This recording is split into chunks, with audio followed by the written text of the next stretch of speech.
નમસ્કાર વિદ્યાર્થી મિત્રો, ચલો આપણે ધોરણ 12 આંકડા શાસ્ત્રમાં બીજું ચેપ્ટર ચાલુ હતું સુરેખ સહસંબંધ, એનું સ્વાધ્યાય 2.2 જોવાનું છે જે આપણે ચાલુ હતું, જેના આપણે 3 દાખલા ઓલરેડી ગણી ચૂક્યા છીએ। હવે આપણે આ સ્વાધ્યાયનો ચોથો દાખલો ગણવાનો છે। આગળના 3 દાખલા એક જ રીતના હતા, ચોથો દાખલો થોડી અલગ રીતનો છે। આ કઈ રીત ચાલે છે? કાર્લ પિયર્સનની। કઈ? કાર્લ પિયર્સનની ગુણન પ્રઘાતની રીત ચાલે છે, બરાબર। આ રીત કાર્લ પિયર્સનની ગુણન પ્રઘાતની રીતના 3 સૂત્રો હતા। કેટલા? 3, જેમાંથી મેં તમને એક સૂત્રના દાખલા ગણાવ્યા। કયા સૂત્રના ગણાવ્યા? r બરાબર, કયું સૂત્ર હતું ભાઈ? આપણે યાદ કરો જોઈએ। આપણી જોડે કાર્લ પિયર્સનની ગુણન પ્રઘાતની રીતના કુલ 3 સૂત્રો હતા। એમાંથી એક સૂત્ર કયું આપણે વાપર્યું? સિગ્મા x - x બાર ગુણ્યા y - y બાર ભાગ્યા વર્ગમૂળમાં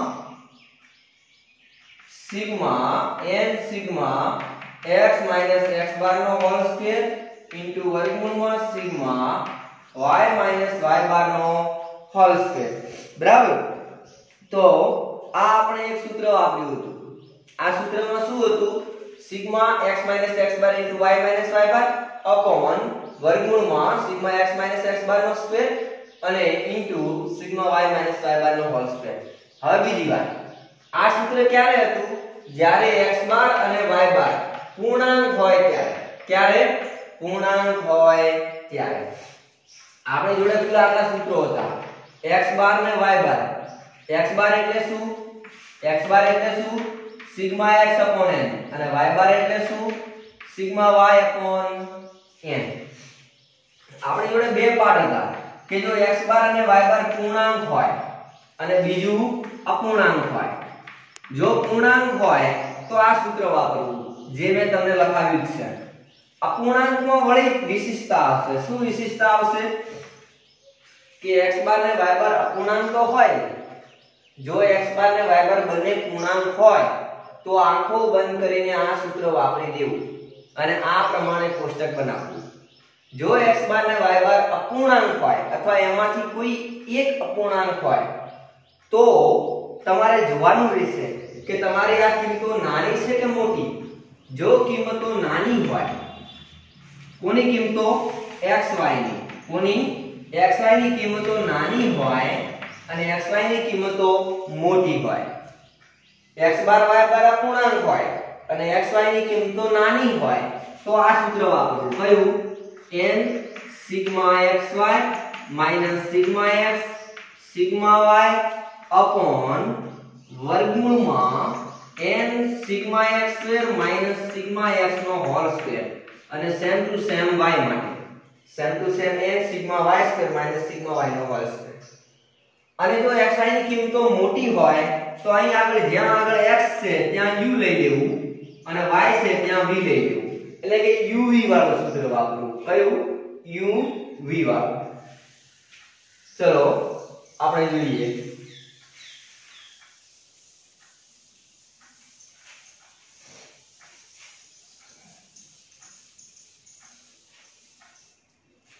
તો પહેલા આપણે કોની જરૂર પડશે? તો કેટલા અવલોકનો છે એ જુઓ। પેલી રકમ વાંચી લઈએ। એક શહેરમાં વસતા બાળકોની ગણિત અને તર્ક વિદ્યાની ક્ષમતા વચ્ચેનો સંબંધ મેળવવા એક શૈક્ષણિક સંસ્થા જુદી જુદી શાળામાં પસંદ કરેલા 6 બાળકોને ગણિત અને તર્ક વિદ્યા આધારિત 20 કોયડા ઉકેલવા માટે આપે છે। તે બાળકો દ્વારા સાચા ઉકેલ મેળવ્યા હોય તેવા કોયડાઓની સંખ્યા નીચે આપેલી છે, બરાબર। આ માહિતી પરથી બંને પ્રકારના કોયડા ઉકેલવાની ક્ષમતા વચ્ચે સહસંબંધાંક શોધો। અહીં આગળ કેવું આપેલું છે કે બે વિષય છે, કયા? ગણિત અને તર્ક વિદ્યા। ગણિત અને તર્ક વિદ્યા, આ બંને વચ્ચે જે કોયડા ઉકેલવાની બાળકોની ક્ષમતા છે એનો આપણે સહસંબંધાંક મેળવવો છે, બરાબર। તો 6 વિદ્યાર્થીઓ છે, કુલ કેટલા વિદ્યાર્થીઓ 6 જુઓ 1 2 3 4 5 6 હવે પહેલા વિદ્યાર્થીએ ગણિતના કેટલા કોયડા ઉકેલ્યા 12 તો તર્ક વિદ્યાના કેટલા સામે ઉકેલ્યા 11 બીજા વિદ્યાર્થીએ ગણિતના 8 ને તર્ક વિદ્યાના 10 ત્રીજા વિદ્યાર્થીએ ગણિતના 9 ને તર્ક વિદ્યાના 4 ચોથાએ ગણિતના 10 અને તર્ક વિદ્યાના 7 કોયડા ઉકેલ્યા આવી રીતે પાંચમા અને છઠ્ઠા માટે એટલે કુલ કેટલા અવલોકનો છે જુઓ 1 2 3 4 5 6 તો અહીં n બરાબર કેટલા 6 અને જે ગણિતના કોયડા છે એને હું x તરીકે લઉં અને તર્ક વિદ્યાના કોયડા છે એને હું y તરીકે લઉં બરાબર ઓકે x બરાબર લખવું હોય તો લખી શકીએ આપણે x બરાબર ગણિતના કોયડા અને y બરાબર તર્ક વિદ્યાના કોયડા y તરીકે શું લીધું મેં તર્ક વિદ્યાના કોયડા ચલો બીજી વાત કરીએ હવે સૌપ્રથમ શું કરવાનું આ મેં શું કર્યું છે આડું કોષ્ટક તમારી બુકમાં આપેલું છે એક કોષ્ટકને મેં ઊભું કરી નાખ્યું છે બરાબર હવે આપણે શું કરીશું તો હવે આપણે x બાર અને y બાર શોધીશું x બાર અને y બાર કોઈ બી દાખલો આવે x બાર અને y બાર શોધી નાખવાનો ચાહે કાર્લ પિયર્સનની મેથડ હોય કે સ્પીયરમેનની ક્રમાંકની રીત હોય બંનેમાં x બાર અને y બાર શોધવા જ પડશે ચલો આપણે x બાર શોધીએ હવે x બાર બરાબર શું થાય સિગ્મા x upon n બરાબર અને y બાર બરાબર શું લખાય sigma y upon n x બાર એટલે શું x ની સરેરાશ x ના અવલોકનોની સરેરાશ અને y બાર એ y ના અવલોકનોનો મધ્યક તો x બાર એટલે શું x ના અવલોકનોનો સરવાળો ભાગ્યા n એટલે કે અવલોકનોની કુલ સંખ્યા તો અવલોકનોની કુલ સંખ્યા કેટલી થાય 6 કેટલી થાય 6 તો n બરાબર તો 6 લઈ લેવાના છે તો x ના અવલોકનોનો સરવાળો શોધવાનો અને y ના અવલોકનોનો સરવાળો શોધવાનો તો ચલો x ના અવલોકનો આ x ના અવલોકનો છે બધા અને એનું આપણે શું લેવાનું છે સરવાળો એટલે કે સિગ્મા x અને અહીં આગળ શું આવશે સિગ્મા y બરાબર હવે આપણે અહીં આગળ બધા અવલોકનોનો સરવાળો કરવાનો રહેશે બધા અવલોકનોનો સરવાળો કરવાનો રહેશે ચલો જોઈએ 12 12 ને 8 20 20 ને 10 30 30 ને 9 39 39 ને 11 50 50 ને 8 58 કેટલા થાય 58 આ સરવાળો કરો જો 13 ને 7 20 13 ને 7 20 20 ને 6 26 ને 10 36 ને 4 40 ને 10 50 ને 11 61 61 અહીં આગળ આપણને સરવાળો મળશે 58 અને 61 હવે જુઓ આપણે શું કામ કરીશું એનો મધ્યક લઈએ અને y નો મધ્યક લઈએ તો x બાર બરાબર sigma x upon n sigma x કેટલા મળ્યા 58 અને n કેટલા 6 y બાર બરાબર સિગ્મા y કેટલા 61 અને n કેટલા 6 58 ભાગ્યા 6 અને 61 ભાગ્યા 6 ચલો 58 ને 6 વડે ભાગીએ જુઓ 58 ભાગ્યા 6 9.6 મળે છે કેટલા મળશે 9.6 એટલે 9 પોઈન્ટ આપણે આવું મળે છે જુઓ 9.66 અનંત સુધી મળે આવું મળે છે અને 61 ભાગ્યા 6 લઈએ 61 ભાગ્યા 6 એટલે અહીં આગળ આવું મળે છે 10.1666 અનંત સુધી સિમ્પલ છે આ હું તમને એવું સમજાવું છું કે તમારે પોઈન્ટ પછી બે સંખ્યાઓ લેવાની કેટલી બે સંખ્યાઓ લેવાની જે આપી છે બરાબર હવે જુઓ આ તો 6 અનંત સુધી જાય છે અહીં પણ 6 અનંત સુધી જાય છે આપણે બે સંખ્યા લેવાની કઈ કઈ 9 પોઈન્ટ પછી બે લો તો એક તો 6 લઈશું અને આ 6 લઈશું હવે તમે અહીં 66 લખી દો તો પણ ચાલે અથવા તો એની આગળની સંખ્યા કેવી છે 5 થી મોટી અથવા 5 અથવા 5 થી મોટી છે તો આમાં એકનો વધારો કરી શકાય તો 66 ની જગ્યાએ તમે 67 પણ લઈ શકો અને અહીં આગળ 10.16 ની જગ્યાએ તમે શું લખી શકો 17 લખી શકો શું લખી શકો 17 કારણ કે શું છે આ જે સંખ્યા છે એ 5 થી મોટી છે તો આનો એકનો વધારો કરી શકાય. ક્લિયર? તો બબે પોઈન્ટ લેવાના, પોઈન્ટ પછી બબે સંખ્યાઓ લેવાની. હવે જુઓ આ કિંમતો મળી તમને x બાર ને y બાર. x બાર મળ્યા 9.67 અને y બાર મળ્યા x બાર 9.67 અને y બાર 10.17. હવે તમે જુઓ આ બંને સંખ્યાઓ કેવી છે? પોઈન્ટ વાળી. પોઈન્ટ વાળી હોય એટલે આને કેવી કહેવાય? અપૂર્ણાંક. આ બંને સંખ્યાઓ અપૂર્ણાંક છે. તો અહીં આગળ આપણે એની જરૂર પડશે. તો શું કરીશું?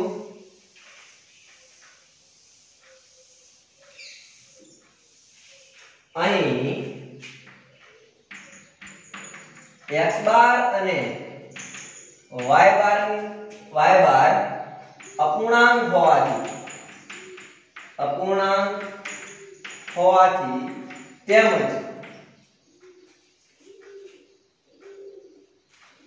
અહીં x બાર અને y બાર અપૂર્ણાંક છે એવું રાખીએ. અહીં x બાર અને y બાર કેવા છે? અપૂર્ણાંક છે. તેમજ હવે જુઓ x બાર અને y બાર અપૂર્ણાંક હોય તો તમારે શું જોવાનું કે તમારી x અને y ની કિંમતો કેવી છે? નાની કે મોટી? બે વસ્તુ ઓપ્શન થાય. અપૂર્ણાંક પછી કિંમતો જોવાની. આ કિંમતો કેવી કહેવાય? જનરલી નાની જ કહેવાય. આ બધી કિંમતો કેવી છે? નાની કિંમતો છે. કોઈ કિંમત એવી નથી જે 12 થી મોટી હોય અને 16 થી મોટી હોય. તો નાની કિંમતો કેવી કહેવાય? શું કહેવાય? નાની કિંમતો. તો x બાર ને y બાર અપૂર્ણાંક છે તેમજ xy ની કિંમતો નાની હોવાથી r બરાબર n sigma xy minus sigma x into sigma y ભાગ્યા વર્ગમૂળમાં n sigma x square minus sigma x નો હોલ સ્ક્વેર ઇન્ટુ વર્ગમૂળમાં n sigma y square minus sigma y નો હોલ સ્ક્વેર સૂત્ર વાપરીશું. યાદ રાખો. બરાબર? તો અહીં આગળ મારે તમને શું સમજાવવાનું થાય છે કે અહીં x બાર ને y બાર ની કિંમતો અપૂર્ણાંક છે અને x ને y ની કિંમતો નાની છે. તો આપણે આ સૂત્ર વાપરીશું. r બરાબર n * sigma xy minus sigma x * sigma y upon n sigma x square minus sigma x નો whole square same to same y માટે બંને વર્ગમૂળમાં જ છે. બરાબર? હવે આ સૂત્રમાં તમારે કોની જરૂર પડશે? સિગ્મા x ની. તો સિગ્મા x તો આવી ગયા ગુણ્યા સિગ્મા y ની જરૂર પડશે. તો સિગ્મા y પણ આવી ગયા. હવે આની n બરાબર તો 6 છે એટલે n તો મળી ગયા. હવે આનું જુઓ સિગ્મા xy x ગુણ્યા y શું છે? સિગ્મા ને ભૂલી જાઓ. આ શું છે? x અને y નો ગુણાકાર. x અને y નો ગુણાકાર. તો તમારે હવે કોની જરૂર પડશે? x અને y ના ગુણાકારની. તો આ લાઈન બનાવો. કઈ? x અને y નો ગુણાકાર.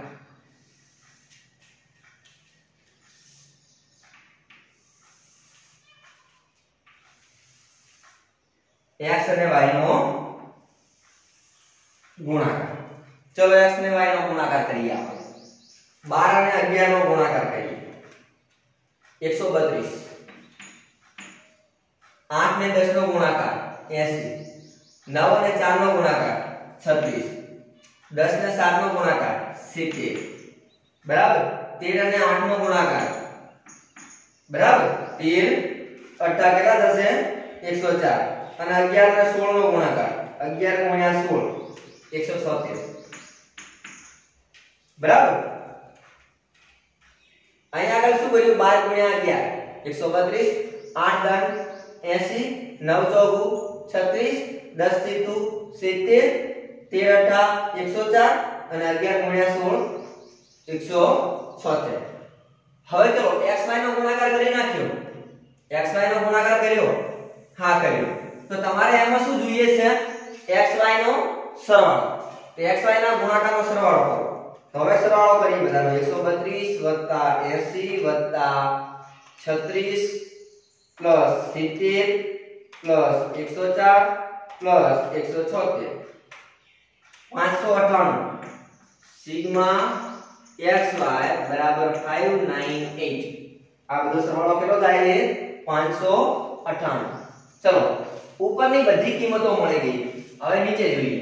n તો તમારી જોડે છે x નો વર્ગ છે અને એનો સરવાળો છે. x નો વર્ગ સિગ્મા ને ભૂલી જાઓ. આ શું છે? x નો વર્ગ.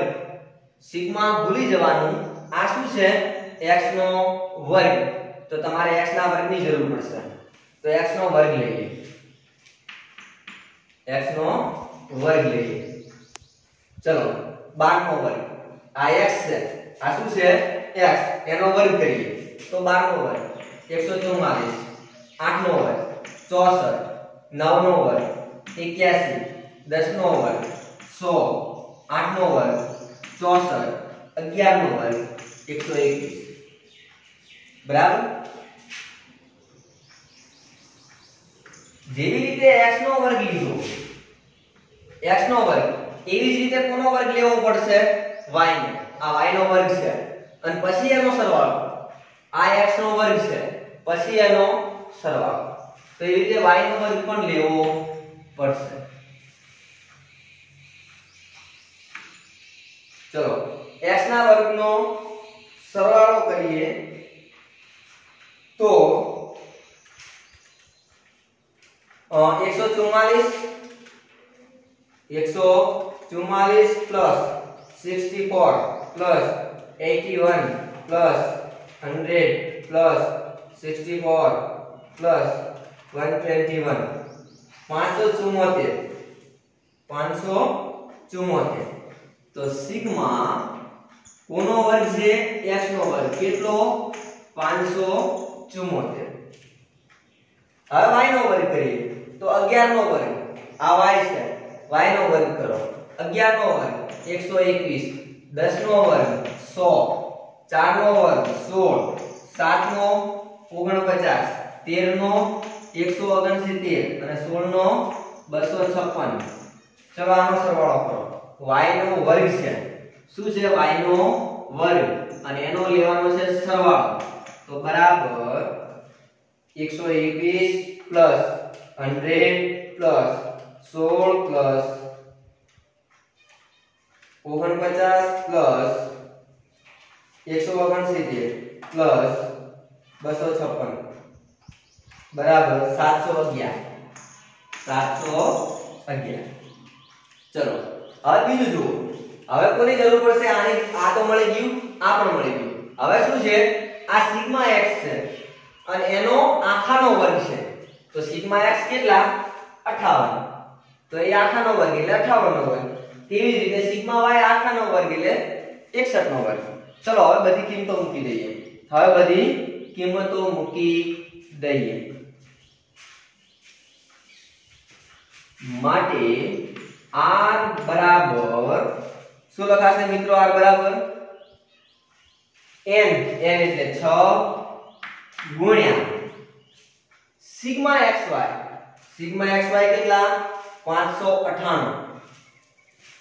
598 માઈનસ સિગ્મા x ગુણ્યા સિગ્મા y. સિગ્મા x કેટલા? 58 ગુણ્યા સિગ્મા y કેટલા? 61. તો 58 ગુણ્યા 61 ભાગ્યા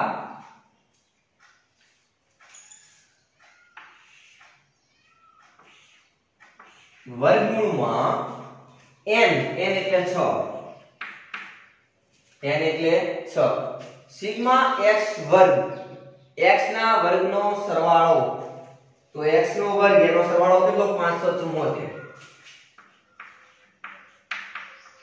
માઈનસ સિગ્મા x નો વર્ગ. સિગ્મા x કેટલા? 58. તો 58 નો વર્ગ. સેમ ટુ સેમ y માટે n એટલે 6 સિગ્મા y નો વર્ગ. તો સિગ્મા y નો વર્ગ 711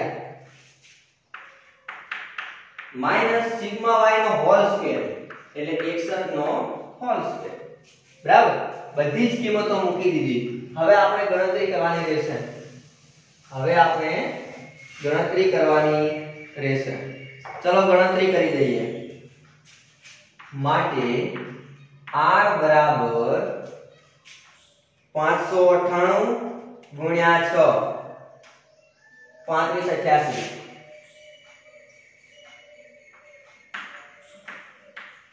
माइनस 58 गुणिया 61 58 गुणिया 61 35 38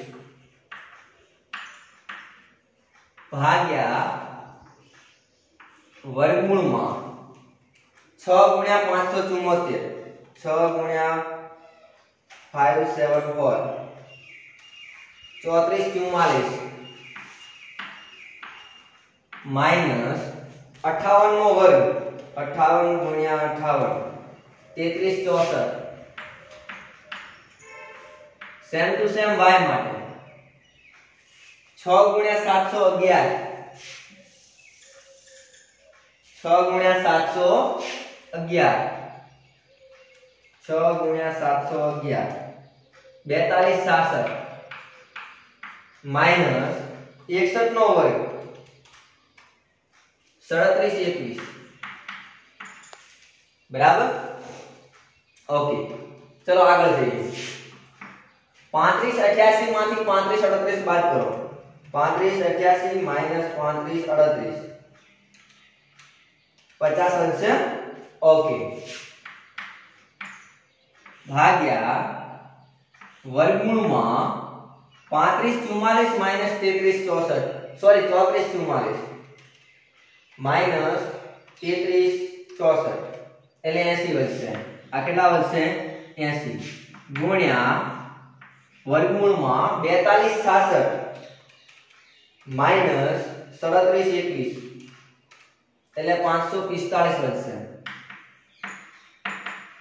ચલો બરાબર 58 ભાગ્યા વર્ગમૂળ નીકાળો શું નીકાળો વર્ગમૂળ वर्गमूल कोनु निकाळीशु 80 નું नहीं तो एक काम करिए 80 ने 545 નો ગુણાકાર કરીએ તો બી ચાલે 80 ગુણ્યા 545 545 43600 હવે 58 ભાગ્યા 43600 નું વર્ગમૂળ લઈએ તો 208.81 आ वर्गमूल મળ્યું બરાબર હવે 58 ને 208.81 વડે ભાગી દઈએ 208.81 વડે ભાગી દઈએ તો 0.27 જવાબ આવે છે સોરી 58 નતા અહીં આગળ 50 હતા ભૂલ થાય છે 50 ભાગ્યા 208.81 ભાગ્યા 208.81 તો पॉइंट आओ जवाब आवे छे जुओ 0.239452133351 આટલો મોટો જવાબ આવે છે તો આપણે તો બે અંકો જ લઈશું કેટલા અંક લેવાના બે તો પોઈન્ટ પછી બે અંકો લેવાના આ 23 લઈશું પણ અહીંયા આગળ 9 છે જે 5 થી મોટા છે તો આપણે 23 ની જગ્યાએ શું લખીશું 24 तो 0.24 અને તમને ખબર છે કે r નું મૂલ્ય હંમેશા 1 થી નાનું જ મળે ક્યારે મોટું મળે નહીં તો અહીંયા આગળ શું લખીશું આમ બને વિષયના કોયડા ઉકેલવાની ક્ષમતા વચ્ચેનો આમ બને વિષયના કોયડા ઉકેલવાની ક્ષમતા વચ્ચેનો સહસંબંધાંક 0.24 છે आम बने विषयना कोयड़ा उकेलवानी क्षमता वच्चेनो सहसंबंधांक 0.24 છે आम बने विषयना कोयड़ा उकेलवानी क्षमता वच्चेनो सहसंबंधांक 0.24 મળે છે તો અહીં આગળ આપણો ચોથો દાખલો પૂરો અને પછીના લેક્ચરમાં પાંચમો દાખલો ગણીશું અને જોઈએ જો તમને આવડે એવો હોય તો હોમવર્કમાં આપી દઈએ હા આવડે એવો જ છે સેમ ટુ સેમ એ જ પ્રકારનો છે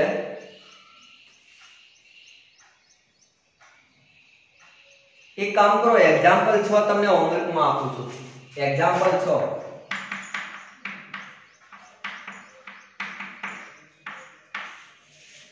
એક્ઝામ્પલ 6 તમારા હોમવર્કમાં કરવાનો છે. પાંચમો દાખલો હું તમને ગણાવીશ. છઠ્ઠો દાખલો તમે જાતે ગણી લેજો એટલે આપણે થોડું આગળ ચાલે. તો અહીંયા આગળ આટલું સીમિત રાખીશું.